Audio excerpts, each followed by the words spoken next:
तीसरी चीज, Bill Gates का जैसे मैंने आपको बताया, पिछले 5-10 साल के जब आप उनके सारे इंटरव्यूज कलेक्ट करते हो ना, तो अधिकतर इंटरव्यूज में आप ऐसे लगा लिए, ऑलमोस्ट हर, हमने ऐसा कोई इंटरव्यू नहीं देखा जिसमें उन्होंने पॉपुलेशन को इशू के तौर पर नहीं बताया हो, पॉपुलेशन कंट्रोल ना बोला हो, डिपॉपुलेशन तो नहीं, पॉपुलेशन कंट्रोल बोलते हैं वो। ऐसा एक भी इंटरव्यू हमने नहीं देखा पिछले इतने जितने साल का इंटरव्यूज आप देख लो। तो यानी बिल गेट्स भी चाहते हैं। अब वो चाहते क्यों हैं और हम लोग क्या कर सकते हैं? चाहते इसलिए हैं क्योंकि टेक्नोलॉजी जो वेस्ट की है वो ह्यूमंस के दुश्मन है। या तो टेक्नोलॉजी रहेगी, ह्यूमंस रहेंगे, क्योंकि टेक्नोलॉजी एम्प्लॉयमेंट खत्म करेगी। एआई तो तभी आएगी ना जब जनता, इंसान बचे ही नहीं ना, और इंसान बच गया और एआई भी आ गई तो नौकरियां कौन करे? अभी आप लोग जो नौकरियां कर रहे हैं, अब जैसे जयप्रकाश जी नौकरी कर रहे हैं, तो यूएस में 2-3 साल बाद उस नौकरी की जरूरत नहीं पड़ने वाली अगर वो अप्लाई कर गए। और आज भी इतनी टेक्नोलॉजीज हैं तो अधिकतर लोगों की नौकरी खत्म हो जाएगी। तो फिर जो सारे लोग प्रोटेस्ट करेंगे तो फिर क्या होगा? फिर उन लोगों का कहाँ जाएंगे? तो टेक्नोलॉजी तो दुश्मन बनती जा रही है ना। जैसे राजीव दीक्षित जी क्या बोलते थे कि टेक्नोलॉजी मतलब होना चाहिए जो एम्प्लॉयमेंट क्रिएट कर पाए। ये राजीव दीक्षित जी के एग्जैक्ट शब्द हैं। जो रोजगार प्रोवाइड कर पाए वो है टेक्नोलॉजी। लेकिन उनकी टेक्नोलॉजी कुछ अलग प्रकार की है। अब वो टेक्नोलॉजी में गलती भी नहीं है, वो ह्यूमन रेस ऐसे होती रहती है, डेवलप होती रहती है, क्योंकि उन लोगों का मकसद आप समझें, उन लोगों का ये बहुत कॉमन स्टेटमेंट है जो मैं आपको बोलने जा रहा हूँ कि वो डेवलपमेंट की उनकी डेफिनेशन होती है विक्ट्री ओवर नेचर। उसको वो डेवलपमेंट बोलते हैं कि जो नेचर के ऊपर हम काबू कर लें तो उसको हम डेवलपमेंट बोलते हैं। ये जो सारे जितने सोशोलॉजिस्ट हुए, कार्ल मार्क्स और जितने भी इनके साथ के हुए हैं, तो सब ये कहते हैं जितना मनुष्य का कंट्रोल नेचर पे हो जाएगा उसको हम विकास बोलेंगे। तो है ही उनका विकास की परिभाषा, मूल देखो आप, मूल क्या है कि नेचर को काबू कर लेना, प्रकृति को काबू कर लेना।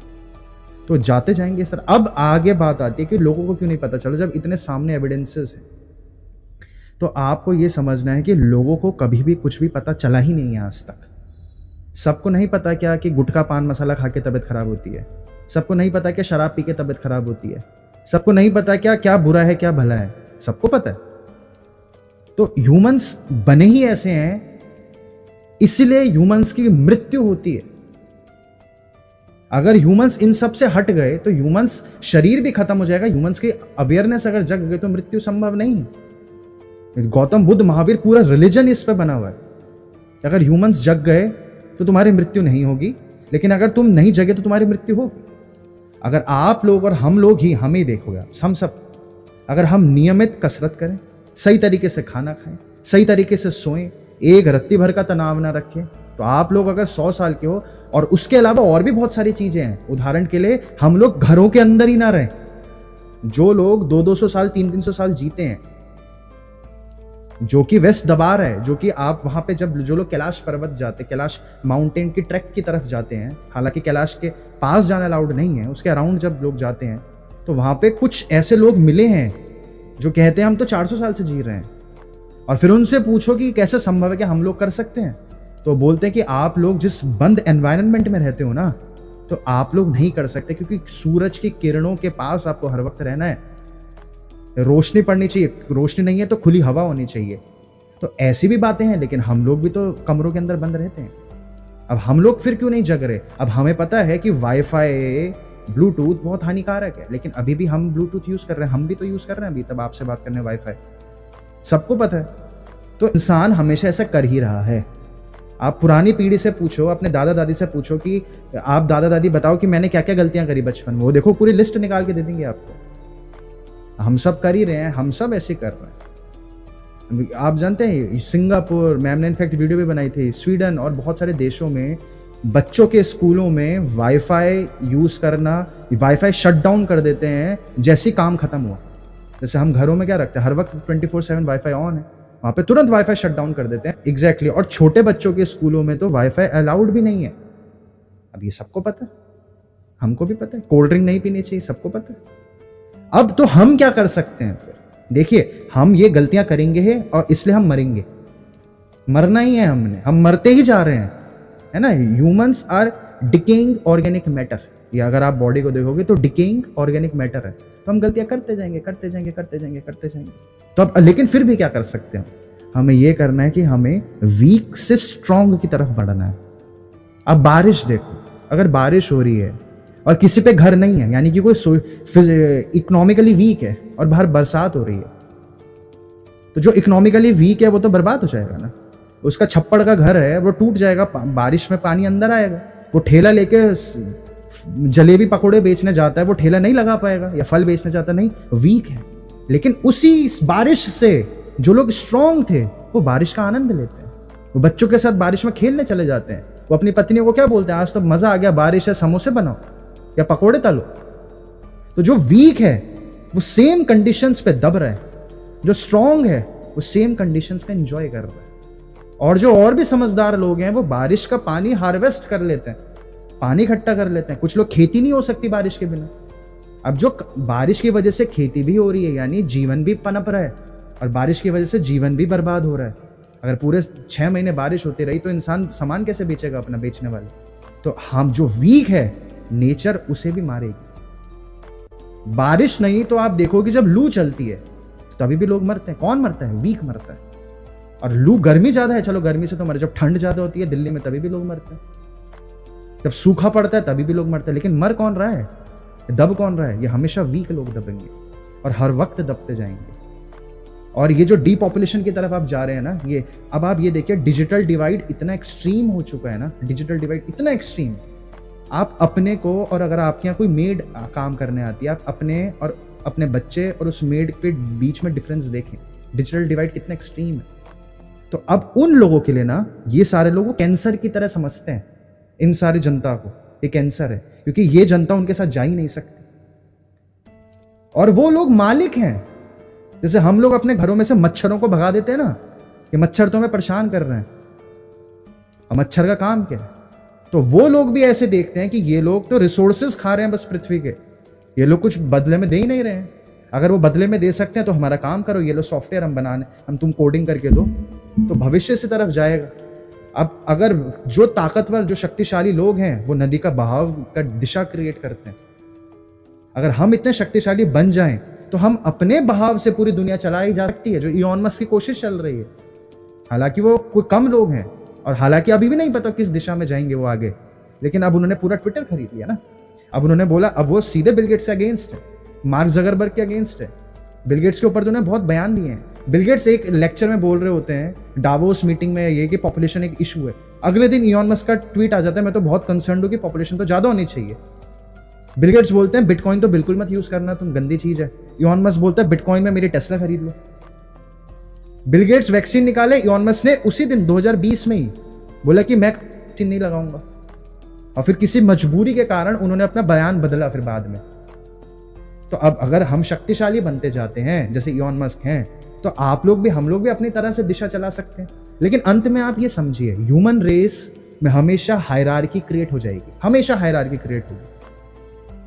एक बहुत फेमस एनेक्डोट बोलें, चाहे बहुत फेमस कहावत है कि जितना रिसोर्सेज है ना दुनिया का, जितना रिसोर्सेज है आप इकट्ठा कर लेते हैं, बिल गेट्स का भी पैसा, इलॉन मस्क का, जेफ बेजोस का, अंबानी का, इकट्ठा कर लो और इकट्ठा करके सब में बराबर बराबर बांट दो। कुछ साल बाद आप देखोगे तो जो अभी लोग अमीर है ना, फिर से वही लोग अमीर हो रखे होंगे, फिर से वही लोग दुनिया चला रहे होंगे, क्योंकि वो लोग इस तरह ट्रेंड हो गए हैं कि दूसरों को काबू करके रखना। अब मान लेते हैं कि श्रीधर जी इस पूरी दुनिया के मालिक बन गए, तो जो श्रीधर जी की ओपिनियंस होंगी, हमेशा मालिक वही बनता है जो एक एक्सट्रीम चला जाए, एक एक्सट्रीम का लीडर। कोई भी ट्राइंगल है, जो भी एक्सट्रीम में आप होंगे तो आपकी एक स्ट्रॉन्ग ओपिनियंस होंगी।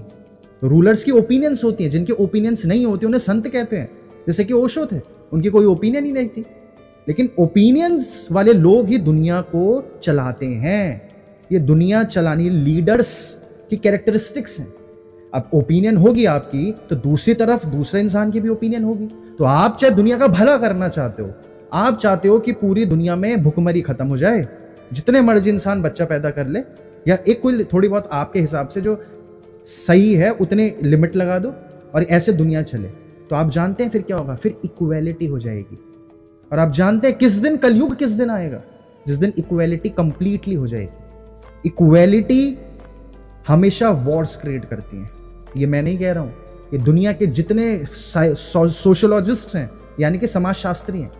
वो कहते हैं कि हर वक्त टेंशन्स हैं दुनिया में, लेकिन जैसे रिसोर्स मोबिलाइज होने लगते हैं नीचे वाली जनता के पास, यानी प्लोरिटेरियट के पास, तो तुरंत वो अटैक कर देंगे बुर्जुआजियों को, यानी कि अमीरों को, क्योंकि हर वक्त नीचे वाले लोग परेशान हैं, बस उन पे साधन नहीं है लड़ने के लिए। और जैसे समानता होगी, लड़ाइयां होंगी।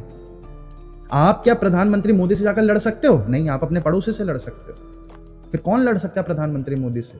जो उसके बराबरी के होंगे, जैसे केजरीवाल या ये लोग जो पॉलिटिशियंस होते हैं। तो इक्वालिटी फिर लड़ाइयां भी लाएंगी। इंडिया क्यों यूएस और क्यों रशिया और अमेरिका की लड़ाई होती है? क्यों वियतनाम और अमेरिका की लड़ाई क्यों नहीं होती? या वेस्ट इंडीज या कोई छोटे से टापू की, सेशल्स आइलैंड की और अमेरिका की लड़ाई क्यों नहीं होती? क्योंकि इतनी असमानता है, कभी लड़ाई होगी नहीं। जानवरों की और इंसानों की लड़ाई क्यों नहीं होती? इतनी असमानता है, कभी लड़ाई होगी नहीं। कभी राजाओं से प्रजा कभी नहीं लड़ती, प्रजा प्रजा से लड़ती है, राजा राजा से लड़ते हैं। इक्वालिटी केओस क्रिएट करेगी, हमेशा इक्वालिटी केओस क्रिएट करेगी। और जितनी इनइक्वालिटी होगी, जो वो लोग कहते हैं, मैं आपको उनकी समझ बता रहा हूं, वो लोग कहते हैं कि you will own nothing and you will be happy, यानी इतनी इनइक्वालिटी हो जाएगी, लेकिन फिर भी आपको हमने हैप्पी रखने की जिम्मेदारी ली है, क्योंकि वो कुछ विधियां बना चुके हैं, जैसे कि युवाल नोआ हरारे, वो उनके हिसाब से हम जीन एडिटिंग करके ह्यूमंस को हैप्पी रख सकते हैं, ह्यूमंस को हैप्पी रख सकते हैं। तो अब उनकी ये मानसिकता है और ये उनकी समझ है, क्योंकि हमेशा इक्वालिटी लड़ाई के कारण बनती है, हमेशा। और जितनी इनइक्वालिटी होगी उतनी कम लड़ाइयां होती हैं। लेकिन जो गरीब है, जो दुखी इंसान है,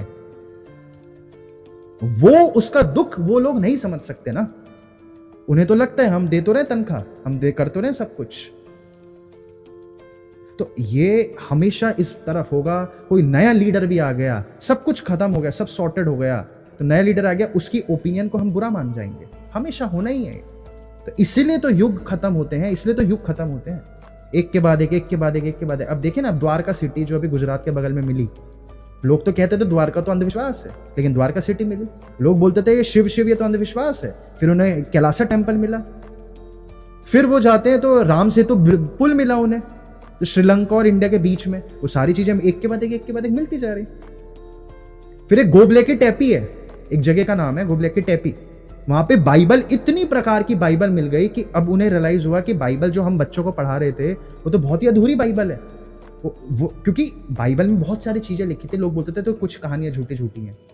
फिर इतनी सारी और बाइबल के हिस्से मिल गए, तो अब उन्हें रियलाइज हो रहा है कि यानी कि पहले बहुत सारी सभ्यता रही होंगी। इतने, ये मैं आपको इसलिए उदाहरण दे रहा हूँ। वो लोग कहाँ गए? फिर वो लोग कहाँ गए? वो द्वारका जो सिटी मिली, वो लोग कहाँ गए? मोहनजोदाड़ो, किसी को नहीं पता वो लोग गए कहाँ, क्योंकि अगर वो वहीं होते तो उनके शरीर की हड्डियां तो मिलती ना, इस बड़े स्तर पर मिलती। और आप लोग और पीछे जाओ तो आप लोग कभी आश्चर्य करोगे, आपने कभी सोचा कि अगर इतने डायनासोर पृथ्वी पर थे तो क्यों ऐसा होता है कि सिर्फ गवर्नमेंट ऑथराइज्ड आर्कियोलॉजिस्ट को ही डायनासोर की आज तक हड्डी मिली है, आज तक किसी भी नॉर्मल इंसान को डायनासोर की हड्डी क्यों नहीं मिली? आज तक किसी को नहीं मिली। जब गवर्नमेंट की तरफ से फंडेड रिसर्चेस होती हैं, तब जाकर उन्हें हड्डियां मिलती हैं डायनासोर्स की। अगर डायनासोर्स थे तो पूरी पृथ्वी पर क्यों नहीं फैले हुए? इतने इतने गड्ढे खुदते हैं, हर जगह बिल्डिंग्स खुदती हैं, गड्ढे खुदते हैं। कोई बोलता है डायनासोर 20 फीट पे मिल जाते हैं, कोई बोलता है 30 फीट पे मिल जाता है। तो इतनी खुदाई हो रही है पूरी दुनिया भर में, कहीं से भी डायनासोर की हड्डियां क्यों नहीं मिलती? इतने भूस्खलन आते हैं, इतने लैंडस्लाइड्स आते हैं, कभी डायनासोर की हड्डी नहीं मिलती। सिर्फ उन्हीं को मिलती है जब गवर्नमेंट बोलती है कि चलो अब ये 6 महीने में हम इस एरिया में डायनासोर की हड्डी ढूंढेंगे, और उन्हें मिल जाती है। तो हिस्ट्री किसी को नहीं पता थी, बस इतना पक्का पता है कि ये डाउनफॉल होता है। और ये भी आप समझ लो, जो डाउनफॉल आपका पर्सपेक्टिव आपको दिखा रहा है, यानी कि अगर आप वीक वाली साइड पे हो, वीक वाली तरफ हो, तो आपको डाउनफॉल दिख रहा होगा कि वो लोग ऐसा क्यों कर रहे हैं, वो लोग तो गंदे हैं। और आप इलॉन मस्क हो तो आपके लिए तो लाइफ के सबसे अच्छा टाइम चल रहा है, आप तो ग्रो कर रहे हो। तो आप जिस तरफ हो आपको वो दुनिया दिख जाएगी। इसी वक्त ना दुनिया अच्छी है ना बुरी है। ओशो से जब ये पूछा क्या इंसान की सभ्यता क्या सच में गंदी होती जा रही है, वो लोग ऐसा क्यों कर रहे हैं बड़े लोग, क्योंकि ओशो कहा करते थे कि सन 2000 से पहले पहले बहुत भीषण महामारी आएगी, बहुत भीषण महामारी आएगी और पूरी दुनिया में बहुत सारे लोग उसके चपेट में आ जाएंगे। जैसे अभी आजकल सदगुरु करते हैं ना, सेव सॉइल और ये सब, उस टाइम पे ओशो भी बता रहे थे, क्योंकि सारे पॉलिटिशियंस करप्ट हैं, वो ये समझा रहे थे लोगों को, इसलिए उनका मर्डर भी हुआ। तो ओशो ये कह रहे थे। लेकिन फिर ओशो ने बोला कि जो दुनिया के सबसे पहले रिलीजियस टेक्स्ट मिले हैं ना, जो दीवारों में लिखे हैं, या फिर जो किताबें दुनिया की पुरानी सबसे प्राचीन किताबें, उनमें भी ये लिखा हुआ है कि आजकल के लोग बुरे हो गए हैं, पहले के लोग तो अच्छे थे। ये हमेशा से ही चल रहा है। आप महाभारत भी देखो, रामायण भी देखो, या जो भी धार्मिक किताब देखो, सब में ये लिखा हुआ है कि अभी के लोग तो बहुत गंदे हैं और कुछ अगले 50 साल में दुनिया खत्म हो जाएगी और पहले के लोग तो बहुत अच्छे थे। उस दिन मैम इतने सारे लिटरेचर लेके आई थी, इतना सारा लिटरेचर लेके आई थी, और उन सारे लिटरेचर में 1900 के, सन 1900 के न्यूज़पेपर थे, 1900 से सन 2000 के करीब तक के न्यूज़पेपर के आर्टिकल्स, सारे आर्टिकल्स में ऐसा लिखा हुआ था कि अगले 10 साल बाद तो दुनिया खत्म होने वाली है। फिर अगले आर्टिकल में लिखा था पूरी कूलिंग हो जाएगी, पूरी पृथ्वी में आइस एज आने वाली है, अगर हमने कुछ नहीं करा तो 15 साल में तो आइस एज आ जाएगी और पूरा अमेरिका, कनाडा सब खत्म हो जाएगा। वो कर आइस एज, आप जानते हैं 1990 तक आइस एज की बातें होती थी, और जब उन्होंने नोटिस करा कि आइस एज तो क्या, ये तो गर्म हो रहा है कुछ, तो उन्होंने बात पलट दी। फिर 1994 कुछ इस प्रकार से, 1992 में रियो समिट हुई, ब्राजील में एक समिट हुई, उन्होंने फैसला किया कि दुनिया तो असलियत में गर्म हो रही है। फिर गर्म नहीं, उन्होंने क्लाइमेट चेंज बोला कि क्लाइमेट चेंज तो हो रहा है, कुछ तो कर रहे हैं। और आप जानते हैं क्लाइमेट चेंज का भी कहां से इशू आया है? वो लोग, मैं हमेशा बोलता हूं आपको, वो लोग बहुत इंटेलिजेंट हैं। क्यों? क्योंकि वो बहुत पहले की नॉलेज इकट्ठा करके पढ़ चुके हैं। उन्होंने ये बोला है कि किसी दिन 1960s का एक कोट बता रहा हूं मैं आपको, किसने लिखा मुझको याद नहीं, बहुत बड़ा आदमी, शायद हेनरी किसिंजर ने बोला था कि जिस दिन दुनिया का एक क्राइसिस आ जाए, वो ऐसी क्राइसिस जो पूरी दुनिया को दिखे, सिर्फ उस दिन दुनिया को तुम रूल कर सकते हो। यानी कि एक ग्लोबल क्राइसिस चाहिए ग्लोबल ऑर्डर बनाने के लिए, ये उनके एग्जैक्ट शब्द है। और ये तो युवाल नोआ हरारी, जिन्होंने द सेपियंस बुक लिखी है, जो शायद पिछले 50-100 साल की सबसे ज्यादा बिकी हुई बुक है, द सेपियंस। युवाल नोआ हरारी कहते हैं कि जब भी कुछ हमें ऐसा चाहिए कि पूरी दुनिया का, अगर एक हमें वन वर्ल्ड गवर्नमेंट बनानी है, वो कहते हैं कि हमेशा से सरकारों की इच्छा रही थी, हिटलर की इच्छा रही थी, हिटलर से पहले सबकी इच्छा रही थी, पिछले 300-400 सालों से, 5000 सालों से, वो पूरी ह्यूमन की हिस्ट्री बताते हैं, सरकारों की या राजाओं की इच्छा रही थी कि एक पूरी दुनिया को मैं काबू कर लूं।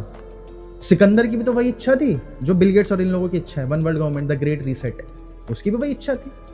तो उस वक्त के लोग भी सोचते होंगे कि सिकंदर कितना गंदा आदमी है, कुछ लोग कहते होंगे सिकंदर तो काबू ही कर लेगा दुनिया को। तो वो युवाल नोआ हरारी कहते हैं कि आज से पहले हर साल हर किसी ना किसी राजा की इच्छा थी कि पूरी दुनिया को मैं अपने हिसाब से चलाऊं, लेकिन आज पहली बार वो कंडीशंस बन पाई हैं कि अब दुनिया को हम काबू कर सकते हैं। आज से पहले कभी कंडीशंस भी नहीं थी। ये युवाल नोआ हरारी का कहना है। और आप लोग उनका इंटरव्यू देखिएगा, आप लोगों को लग जाएगा यार ये तो बड़ा इंटेलिजेंट आदमी है, वो बोलते ही ऐसे हैं, वो लोगों को अट्रैक्ट कर लेते हैं अपनी बातों से बहुत ज्यादा। और वो कौन है युवाल नोआ हरारी? वो वर्ल्ड इकोनॉमिक फोरम जो कि द ग्रेट रीसेट ला रहा है, वो कौन? क्लॉस श्वाब के हेड एडवाइजर है, यानी ये क्लॉस श्वाब के हेड एडवाइजर है वो युवाल नोआ हरारी। और क्लॉस श्वाब तो अब बुजुर्ग से हो चुके हैं, जो भी कर रहे हैं ना ये तो ग्रेट रीसेट और ये सब, युवाल नोआ हरारी की बातों के अंदर आके इन्फ्लुएंस होके सब हो रहा है। तो ये हमेशा से हो रहा है। जो वीक था वो बारिश में भी मर रहा था, सूखे में भी मर रहा था, ठंड में भी मर रहा था और गर्मी में भी मर रहा था। जो स्ट्रांग है वो उसी में अपॉर्चुनिटी ढूंढ के ग्रो कर रहा है। और पिछली क्लास में भी आपको बोल रहा हूं कि आप लोगों को अपने को एज एन एग्जाम्पल सेट करना है बाकी लोगों के लिए। आप लोग खुद पे फोकस करके जब ग्रो हो जाओगे ना, जब पेड़ की तरह विशाल हो जाओगे, तो उसके नीचे लोग अपना आप छांव लेने आ जाएंगे, अपने आप छांव लेने आ जाएंगे। तो ये इसका सॉल्यूशन। आप ज्यादा लोगों को नहीं समझा सकते, बस आप एक पेड़ की तरह छांव दे सकते हो लोगों को। जैसे डॉक्टर विश्वरूप ने इतने सारे लोगों को समझाया, इतने सारे लोगों की प्रैक्टिकली हेल्प कर दी। तो अब मैं इतना समझता हूं कि आप लोगों के मनों में इन सब को लेके कोई फियर नहीं है, क्योंकि आप लोगों को सॉल्यूशन है कि हमें इतना विकसित हो जाना है। और जो लोग ये 30-30 साल से बातें बता रहे थे ना, अब आप देखें ना इन्फ्लेशन कितनी बढ़ चुकी है, और इन्फ्लेशन तो बढ़ती जानी है। तो वो लोग जो सॉल्यूशंस बताते हैं वो तो अजीब अजीब उनके सॉल्यूशंस होते हैं। अगर आप उनके सॉल्यूशंस सुनोगे जो अंग्रेज लोग जो कॉन्स्पिरेसी थ्योरीज हमेशा से बता रहे थे, तो बोलते हैं कि तुम अपने घरों में इतने वॉट की बैटरी ले आओ, बोलते हैं कि 50-60 हज़ार की एक बैटरी खरीद कर रख लो क्योंकि ब्लैकआउट होगा, 5-6 लाख का पानी खरीद के रख लो, 8-10 लाख का भोजन सील्ड पैक खरीद के रख लो और एक स्टोर बना दो और खेती करना स्टार्ट कर दो। तो वो उनके सॉल्यूशंस हैं। तो अगर आप वो लोग कर सकते हो तो आप वो भी करें, आप वो भी कर सकते हैं। तो सॉल्यूशंस ये हैं, वो क्यों कर रहे हैं? क्योंकि उन्हें हमेशा लगता है कि ह्यूमंस एक कैंसर की तरह। कैंसर शब्द कहाँ से आया? जो मैम आपको बता रही थी, जॉर्जियन गाइडस्टोन में लिखा हुआ है ये शब्द, 1980 में जो पत्थर लगे हैं उसमें लिखा हुआ है कि don't be a cancer to this nature. इस नेचर को कैंसर, इस नेचर के लिए कैंसर मत बन जाना तुम। ओवर पॉपुलेशन के ऊपर लिखा हुआ है वो जॉर्जियन गाइडस्टोन्स। वो किसी को नहीं पता किसने लिखा है, ना कोई सरकार उसको जानना चाहती है, कोई सरकार को पता है वो किसने लिखा है। तो बाकी तो आप हमेशा होता रहेगा, एक के बाद एक होता रहेगा, होता रहेगा। और मैं भी अगर दुनिया मेरे अंदर आ गई तो कहीं ना कहीं ऐसा होगा और बहुत सारी रेस खड़ी हो जाएगी मेरे खिलाफ भी, डॉक्टर विश्वरूप के खिलाफ भी हो जाएगी खड़ी। सच ओपिनियन है। और आप ये समझे कि जब शिव थे ना, शिव भी मान लेते हैं राम से ऊपर का कोई इंसान ही नहीं है, मान लेते हैं, लेकिन राम की भी जब आप कहानियां पढ़ोगे तो उसके अंदर भी आप देखोगे कि कितने सारे लोग उनसे क्रोध करते थे, कितने सारे लोग चिढ़ते थे। कैसे राम ने एक शूद्र के कान में कांच पिघलवा कर डाल दिया, ये किताबों में लिखा है। अब कोई परसेप्शन कुछ हो सकता है, कोई परसेप्शन कुछ हो सकता है। पूरी दुनिया में अगर राम राज भी आ जाएगा ना तो दूसरी तरफ इस्लाम खड़ा हो जाएगा। लड़ाइयाँ चलती रहेंगी, लड़ाइयाँ हमेशा से हो रही हैं, हमेशा से क्योस हो रहा है। बस आप लोगों की कुछ 40-50 साल की और जीवन है या 60 साल का और जीवन है, उस जीवन में आपको एग्जाम्पल बन के बाहर निकलना है बस। और शायद ये वाक्य सुन के आप एकदम रिलैक्स हो जाएंगे कि अब 50-60 साल ही तो रह गए आप लोग के, बस क्या रखा है। अपने को रिलैक्स कीजिए, डेथ को समझिए क्या है, क्योंकि डेथ के बाद सब कुछ खत्म नहीं होने वाला। और अगर ये भी समझ जाए डेथ के बाद सब खत्म है तो ईश्वर मूर्ख था, फिर ईश्वर पागल है। लेकिन डेथ के बाद बहुत कुछ है। डेथ को एक्सपीरियंस करना है अभी आप लोगों को, अपने शरीर से बाहर आना है, अपनी भावनाओं से बाहर आना है। ये समझना है कि क्या ये संभव है कि मैं डीएनए अपना चेंज कर पाऊँ, क्योंकि साइंटिफिक रिसर्च तो यही कह रही है कि डीएनए तुम लाइट को चेंज कर पा रहे, इमोशन से डीएनए सिकुड़ पा रहा है। साइंटिफिक रिसर्च तो ये कह रही है। तो क्या मैं ये सब अनुभव कर सकता हूँ? तो यहाँ हम फोकस रखेंगे। और बाकी जो वो लोग कर रहे हैं वो उसका एक ग्राउंड पे सॉल्यूशन हम लोगों को अवेयर करते जाएं, अवेयर करते जाएं, अवेयर करते जाएं। और अपने आप एक वक्त आएगा कि लोग जग जाएंगे। ये उसका सॉल्यूशन।